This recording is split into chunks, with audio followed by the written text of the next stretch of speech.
Dentro da criação, né, da tribo, aconteceram muitas coisas, né? E o que eu mais me orgulho é que quando eu comecei a fazer live, mas até um pouquinho antes, assim, né?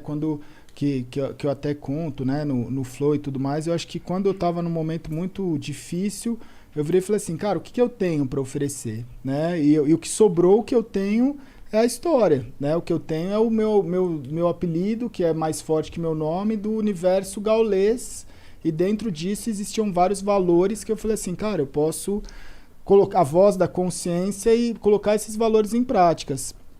E aí foi começando a ter a construção da tribo. E tudo dentro disso rolou sempre muito organicamente. Então, por exemplo, você perguntou da NBA, você perguntou das coisas que vão acontecendo.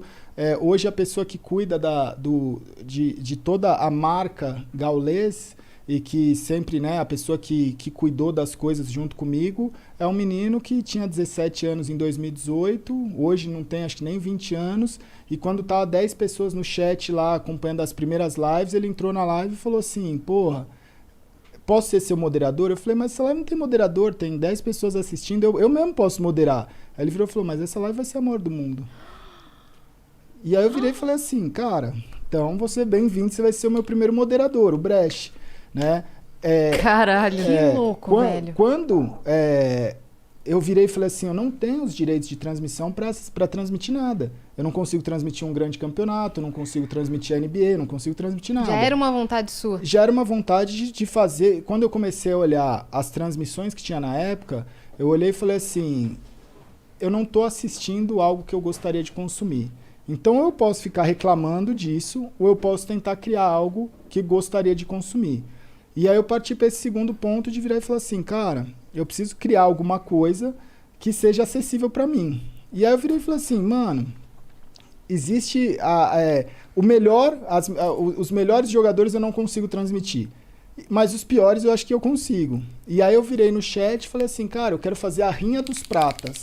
Então eu quero transmitir partidas do pior jogador possível e transformar nisso num conteúdo legal.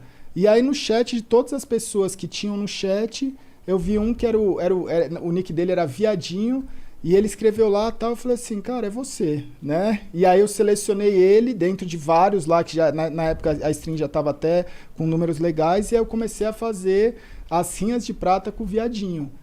E aí esse menino, eu não sabia o que acontecia, porque ele jogava super mal, ele tinha acontecido as piores coisas com ele dentro da partida, ou ele errava tudo, as pessoas brincavam achando até que, pô, isso é o quê? É um ator contratado? Não é possível que a pessoa tá fazendo isso.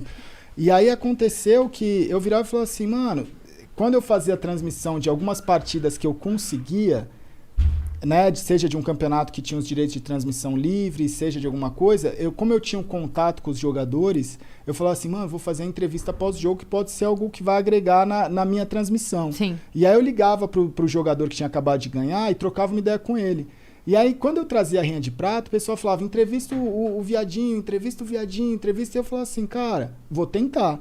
E aí eu mandava uma mensagem pra ele e falava, mano, não tenho microfone, eu não tenho fone, não dá pra eu falar.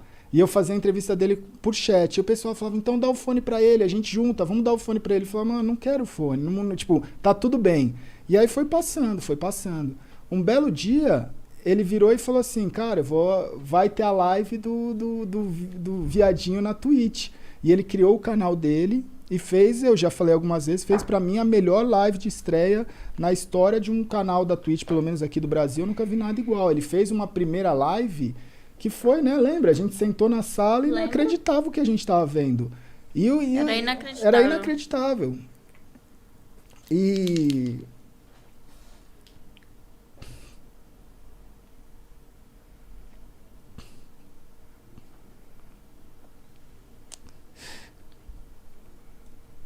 E quando eu vi aquilo, eu sabia que ele tinha alguma coisa, tipo, no sentido, tipo assim, por que ele... Tudo pra mim fez sentido, porque eu nunca forcei a barra com ele.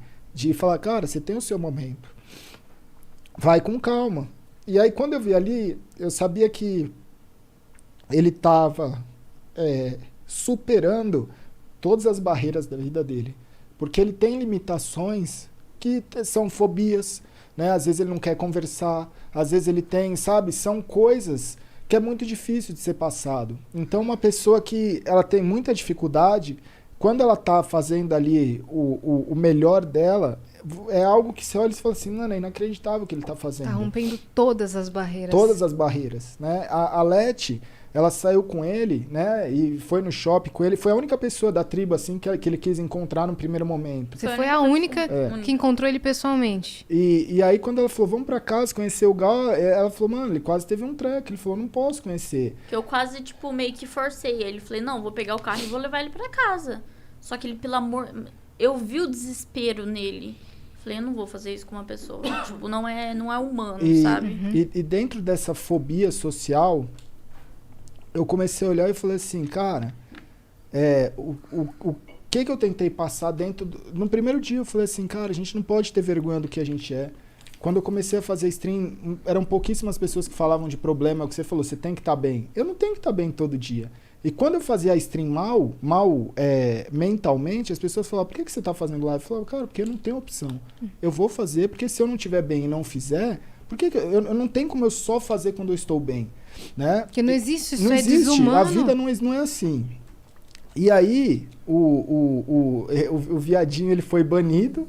Aí a Twitch deu o nick pra ele, a gente chamou ele de Lindinho, né? Porque, e era engraçado porque ele falou assim, eu falei assim, mas por que viadinho? Ele falou assim, porque, cara, eu sei do preconceito que existe com todo o pessoal e eu quero justamente levantar essa bandeira e tal. E aí... Ele começou, a Twitch deu o nick pra ele de Dear Shit Up, ele aceitou e pra gente ele é o Lindinho. Só que ele enfrenta barreiras e é o que eu sempre ensinei, eu falo desde o primeiro dia, eu falo assim, cara, não se esconde do que você é. Tenha orgulho do que você é e faça a sua dificuldade ser a sua maior característica, a sua maior força. E ele começou a transformar, entender isso e transformar todos os problemas dele na coisa que as pessoas mais admiram. Então, ele foi crescendo como streamer, como pessoa, como, sabe, ser humano. E aí, recentemente, ele tomou, né? Ele começou a gostar da Yaya, que é uma outra streamer, e ele tomou esse passo de chamar ela para ir viajar. E aí, quando os dois se encontraram, eles estavam fazendo uma live, e aí rolou esse beijo que ela deu nele.